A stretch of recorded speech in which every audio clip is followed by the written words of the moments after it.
বাতি যুদ্ধ যেটা, এটা ইসলামিক আর্কিটেকচার, মুসলিম স্থাপত্য। আর এই হলো আমাদের বাঁকুড়া পারানা বাংলা চাঁদ, বৌদ্ধ ইসলাম হিন্দু। বাইরে বেরিয়ে মায়ের মধ্যে চূড়াটাকে লক্ষ্য করে এমনিতে মুর্শিদাবাদ ইতিহাসের জায়গা, তারপর পীঠস্থান, ইতিহাস তো থাকারই কথা। খুব ধৈর্য ধরে চালটাকে দেখতে হবে, সেখানে দেখবেন চালের গঠনটা আছে এরকম।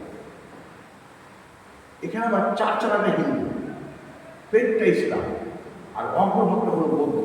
নেপালের তিব্বতের মন্দিরগুলো দেখবেন এটাকে প্যাগোডা। এই হচ্ছে মা পীঠেশ্বরীর মূল মূর্তির ছবি। এটা